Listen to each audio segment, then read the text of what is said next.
What's up, everybody? It's your favorite show, Get a Bucket. I'm your host, Trey, and as usual, I hope you're all having a wonderful, wonderful day. Today, we're going to talk about the NBA Finals between the San Antonio Spurs and the New York Knicks. But before we do that, please make sure to hit that like and subscribe button, comment, tell anyone about the show. I'm trying to get the ratings up a little bit, just a little bit. And if you wonder where you heard this before, that's because you've been listening to me Monday through Friday at 11 a.m. Eastern Standard Time. So I greatly appreciate your support. Now, the Spurs is specifically what we're going to talk about for the NBA Finals. And ladies and gentlemen, I just got to say, it was a complete meltdown. A complete meltdown. Like, out of the 5 games, bro, I want to say, if I'm not mistaken, that they were up double digits every game and still lost. Still lost. Like, I mind you, I'm not saying that this formula was easy, but I found a formula for them to win. You got to win the turnover battles in 3 quarters. Now, they did it once, and they won the game. All right, cool. Part of their issue was making sure they don't turn the ball over too much. That was part of their problem. But they had some other ones as well, too. Like, Wemby got some growing pains. Off top, I remember saying this at the beginning of this season. I expect, and probably even a couple seasons ago, too, I expect him to add, to bulk up, right? And by year 4 or 5, he's going to start strengthening up the way Giannis did, right? And that's my thing. He's got to add strength because he was not able to get to the basket the way he wanted to. If he can do that, he's going to be unstoppable. With his mobility, add a little strength to him, that's going to be tough. Also, too, he won't get tired as easily.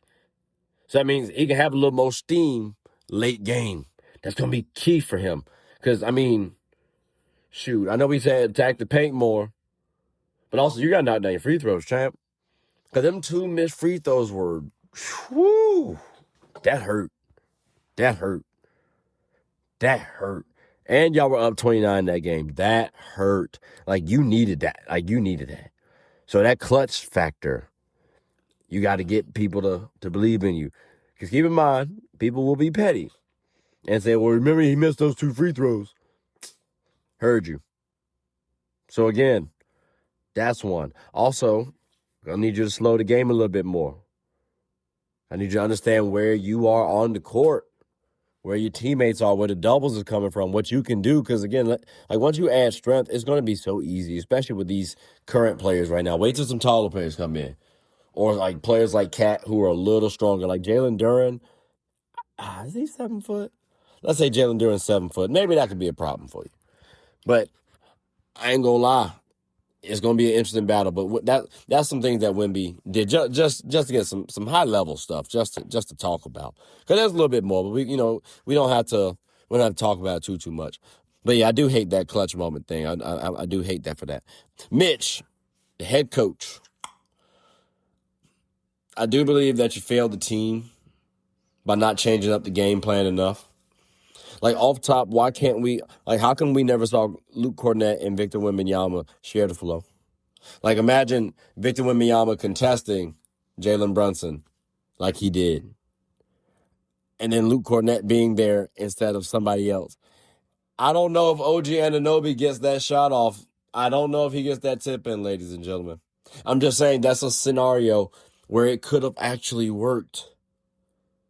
Or how about Stefan Castle playing too many minutes when he was shooting poorly from the field? I understand his defense was key. Do not get me wrong. Played stellar. Dylan Harper, was he not playing well? I'm just saying, I understand Dylan Harper was also playing well offensively, but when we think about it, Devin Vassell, Julian Champagnie, they did fairly decent defense against Jalen Brunson. It's not like it was cakewalk against them every time. Stefan Castle may be a better defender, but the offense that they were bringing might have usurped Stefan's 1 of 10 night. So again, Mitch, I would have thought, okay, even though Stefan Castle, yes, he's one of your future star players potentially, you can still sit him down. We can still try some different things. Harrison Barnes could have got some more playing time. Savvy veteran who's been in the league a couple seasons now, has won a championship already. Might have been able to do something. Keldon Johnson, who was 6th man of the year, didn't get that much playing time. Game 5, he got 16 minutes of playing time. Gave pretty decent production for what I saw, but, again, 13 minutes, 6-man. Felt like he could have got more. But, again, I wish he would have tried to change some things up. Hell, you could have thrown out Kelly Olynyk and paired him with Wemby to see what happens. Because now you can at least space the floor out a little bit, plus you get a little more height. And I know Kelly's going to crash. So, I'm just saying, ladies and gentlemen, and you could have paired him even with Stefan Castle, too. That could have helped out with a little playmaking, pick and roll, pick and pop with Stefan and Kelly. That could have been interesting. I'm just saying, ladies and gentlemen, Mitch, you could have tried some things, and you got some growing pains yourself. Speaking of Stefan Castle, yeah, he does have some adjustments to make. For starters, we got to work on your basketball IQ, champ. Because I do think the way he looked at the game, the constant turnovers, going too fast. He young, so he got to settle down. That's understandable, right? As he gets older, he'll get more mature. You hope, at least. But that's the expectation, right? I will say this. He low-key messed up his trade value just a little bit, lowered it just a little bit. I shouldn't have said messed up, lowered it just a little bit. Because, again, those turnovers were quite high. Again, turnovers you can work on, and hopefully that happens. I'm expecting it to, because he's a hard worker. That's what we've seen thus far. So that's why I'm not even trying to get too down on him. Just saying he needs to improve his basketball IQ, which, keep in mind, a lot of young players do. So it's not like it's too big of a knock. I just expect more from him. Also, I would love to see him develop a signature move.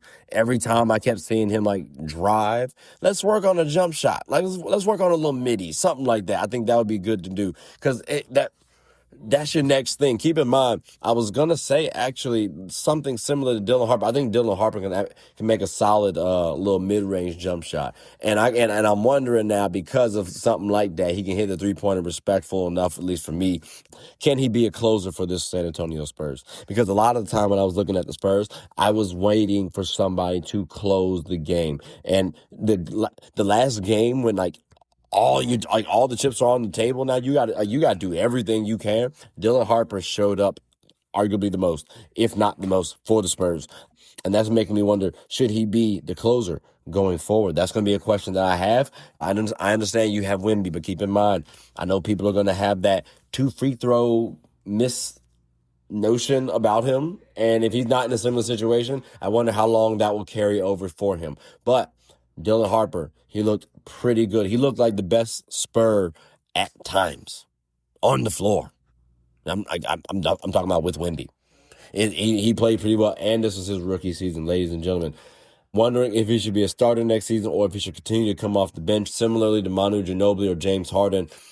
Because I remember those teams did actually get to a championship a couple times, to the finals a couple times. So maybe that should be the formula that they do, and then they finish off with Dylan Harper. Because it's not about who starts, it's who finishes, just keep in mind. So again, Dylan Harper, tip of the cap, bro. You played really phenomenal, and I'm looking forward to seeing you next season. This man, he gave me MVP league vibes, at least all-star and all-NBA vibes at times, because his defense, his offense combination was pretty spectacular. And I'm not going to lie to you, it's going to make Stefan Castle look like the third option, especially if he continues to work like that. There's no slouch. I'm just saying it may be a shift in dynamic.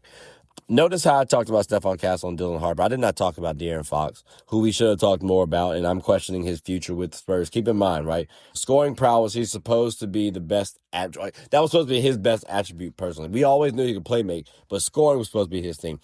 We understand that the dynamics of the team have changed, right? It's not like he was on the Kings anymore, right? He doesn't have to be the main focus scoring-wise. But playmaking, we need to see a little bit more of. And sometimes I was questioning his playmaking, right? The turnovers were a little bit too much. Well, I understand it's your first time in the finals, deep in the playoffs. I get it. And yes, he's older. I think he's about 27, 28. I understand that. Still your first time. I hear it. But still, ladies and gentlemen, the playmaking has got to be a little bit better. The defense also got exposed as well, too, although we've never really viewed him as a defender. But, again, you got to improve that defense, champ. You're very quick. I understand you're 6'3", you're a little lean. Oh, my goodness, you're a little lean, but you still got to improve that defense. That's something you got to work on. and the Spurs also got to work on as well too. Also, the clutch player combo, that's probably gone. I'm questioning if it is or not, but I'm assuming it's gone because, again, I've had a couple people already say, oh, you are quote unquote ass. Like, that means you were terrible. And I know a bunch of people are probably going to feel that way, especially given your shooting during Game 5 and a couple of the other games too. Now, you had some decent games as well too, don't get me wrong. I don't think you're trash, but I do think you underperform like a son of a gun. I will say that. All right, fair is fair. So again, the future with you in the Spurs, I do question. I love the addition of Julian Champagnie and Devin Vassell, because them boys can shoot that rock. They got to remain on the Spurs. I'm telling you right now, man, because they probably average like 2 to 4 threes each game. They might have done that because they were always snapping. You gotta like keep an eye on them at most times, and pairing that with Wemby and Castle and Harper, that's going to be really imperative. Only thing better could be maybe get a power forward, which means one of them might have to come off the bench. But again, you're playing with possibly Dylan Harper coming off the bench. That's nothing to scoff at, unless they trade De'Aaron Fox. But again, that would be nothing to scoff at if you're playing with Dylan Harper. You and him terrorizing the league's second units, and especially if you get hot, you probably stand in the game. So I'm just saying that could be very interesting for the Spurs. But you gotta love those two players. I'm looking forward to Carter Bryant getting more offense. I really truly am, because once that man does, the Spurs about to take off on a whole nother plane, because that's going to be the defensive small forward that they need. Like how OG Anunoby was looking like a grown man out there.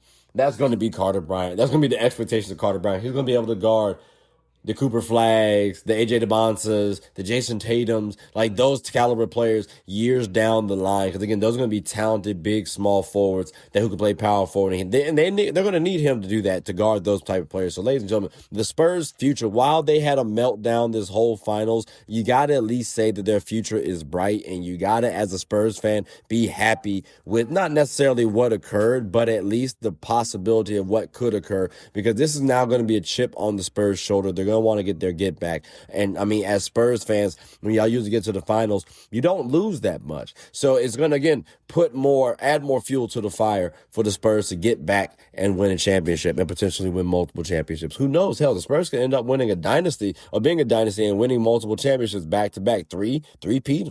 I mean, y'all got the talent to do so. So it's going to be very interesting to watch the Spurs. I'm not going to hold you. I just want to see how these guys improve given this offseason, because that was a pretty bad loss. I ain't gonna lie to you. Like, that was a really bad meltdown. But at least you got one. I always say stars get you one. And Wemby, y'all were extremely young. I'm gonna say the youngest team in NBA history and to get to the finals. And respectfully, you got at least one. So kudos to that. Let y'all build off that. And that's the most, I'm going to terrorize you all. But ladies and gentlemen, boys and girls, that does conclude the end of the episode. So I'm curious, what's your thoughts about the Spurs, their meltdown? If you call it a meltdown, who did you not like during the playoffs the most? What's their biggest flaw? What do you think they should do? All that good stuff. But that does conclude the end of the episode. So like I said, please make sure to like, subscribe, comment, tell anyone about the show. My name is Trey. I'm the host of Get a Bucket. I hope you're all having a good one. Take care.